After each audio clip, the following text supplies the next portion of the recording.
বগুড়ার উপকণ্ঠে ভোরের আলো ফুটছে ধীরে ধীরে।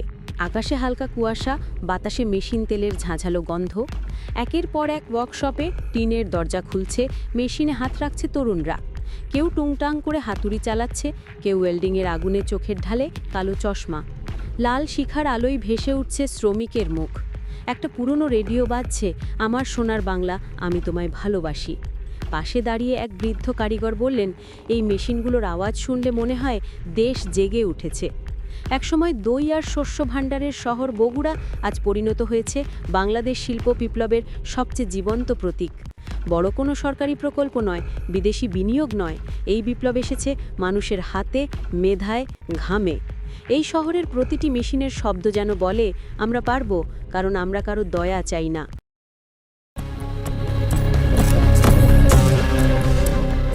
গল্পটা শুরু ৯০-এর দশকে। তখন বাংলাদেশের শিল্পখাত পুরোপুরি বিদেশি যন্ত্রাংশের উপর নির্ভরশীল। কৃষি পাম্প, টেক্সটাইল মেশিন, কলকারখানার স্ক্রু, বোল্ট সবই আমদানি করতে হতো চীন বা ভারত থেকে। তখন বগুড়ার ছোট কয়েকটি ওয়ার্কশপে কয়েকজন তরুণ ভাবলেন, বিদেশ থেকে আনবো কেন, আমরা নিজেরাই বানাবো। এটাই ছিল বিপ্লবের বীজ। শুরু হয়েছিল খুব ছোটভাবে, পাম্পের একখানা স্ক্রু, একখানা গিয়ার তৈরি করে।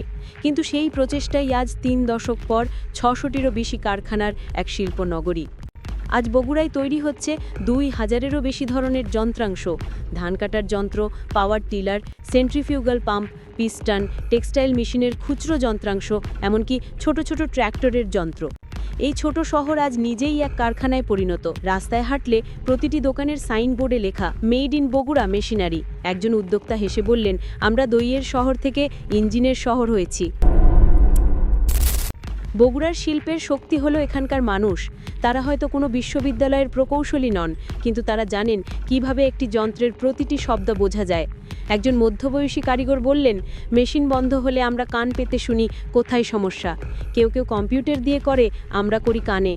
এই কারিগরদের জন্য যন্ত্র কেবল একটি লোহার বস্তু নয়, এটা তাদের জীবনের অংশ। তারা ভালোবাসে এই শব্দ, এই গন্ধ, এই আগুনের রং। সরকারি হিসেবে বগুড়ার হালকা প্রকৌশল খাতে সরাসরি কর্মরত আছেন ৩,০০০-এরও বেশি শ্রমিক ও প্রকৌশলী। কিন্তু এই সংখ্যায় পুরো গল্প নয়। পরোক্ষভাবে এই খাতের সঙ্গে জড়িয়ে আছে প্রায় ১০,০০০-এরও বেশি মানুষ। বগুড়ার যন্ত্রাংশ এখন দেশের অর্থনীতিতে যুক্ত করছে ৩ থেকে ৪,০০০ কোটি টাকার বার্ষিক লেনদেন। কোনো বিদেশি ঋণ নয়, কোনো বহুজাতিক প্রতিষ্ঠান নয়, এই অর্থ পুরোপুরি দেশের নিজস্ব শ্রমে তৈরি। এই শহর প্রমাণ করেছে, যখন মানুষ নিজের ঘামকে মূলধন বানায়, তখন লোহাও কথা বলে, মেশিনও গান গায়। একসময় দেশের প্রতিটি সাবমার্সিবল পাম্প চীন থেকে আমদানি করা হতো। পাম্প নষ্ট হলে কৃষকরা অসহায় হয়ে পড়তেন, আর আমদানি বন্ধ হলেই সেচ ব্যবস্থা থমকে যেত গ্রাম বাংলায়। কিন্তু আজ দৃশ্য সম্পূর্ণ বদলে গেছে। বগুড়ার কারখানায় এখন তৈরি হচ্ছে দেশের চাহিদার প্রায় ৮০% যন্ত্র। একটি চীনা পাম্পের দাম যেখানে ৩০,০০০ টাকা, সেখানে বগুড়ায় তৈরি পাম্প পাওয়া যায় অর্ধেক দামে। মানের দিক থেকেও প্রায় সমান। ফলে প্রতি বছর কোটি কোটি টাকার বৈদেশিক মুদ্রা সাশ্রয় হচ্ছে, আর কৃষক পাচ্ছেন সুলভ মূল্যে নিজস্ব পণ্য। আজ গ্রামীণ বাজারে কৃষকের মুখে শোনা যায় এক নতুন নাম, বগুড়ার পাম্প। একজন কৃষক গর্বভরে বললেন, বিদেশি না, বগুড়ার মেশিনেই আমার জমি সেচ হয়। এই সাফল্য এখন দেশের সীমা ছাড়িয়ে গেছে। আফ্রিকার সেচ প্রকল্প, নেপালের কৃষি মেলা, এমনকি মধ্যপ্রাচ্যের ছোট শিল্পাঞ্চলগুলোতেও এখন দেখা যায় মেড ইন বগুড়া লেখা স্টিকার।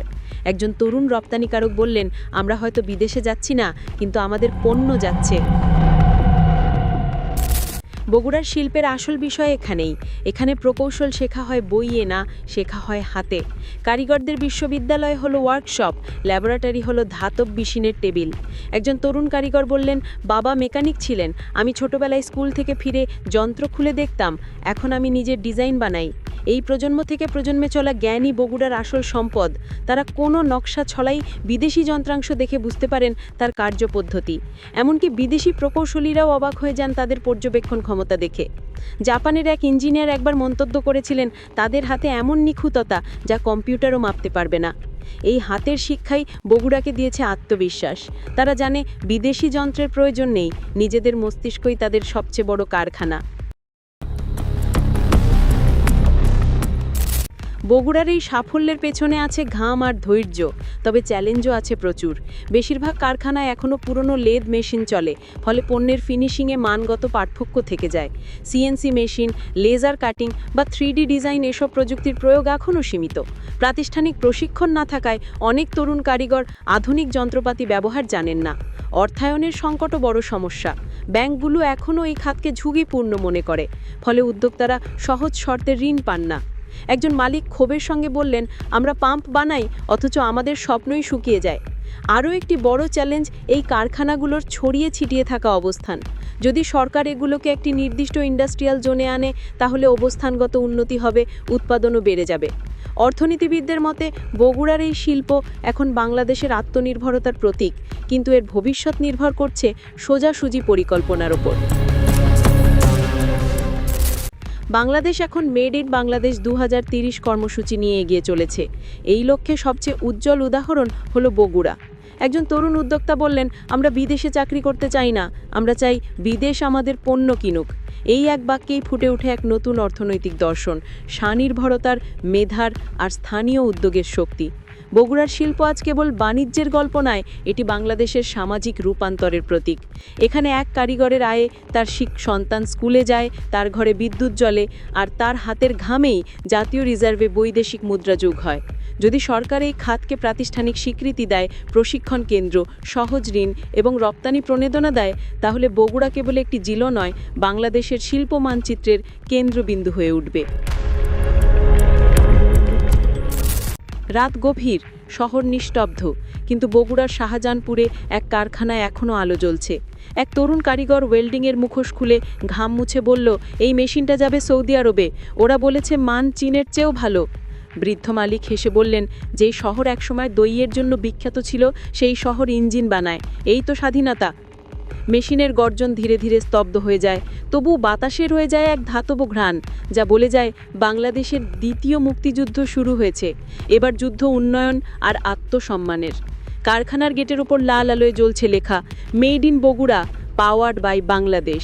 এ যেন এক মেশিনের গায়ে খোদাই করা প্রতিজ্ঞা, যে প্রতিজ্ঞা বলে, আমরা লোহা গলাই কিন্তু স্বপ্ন নয়।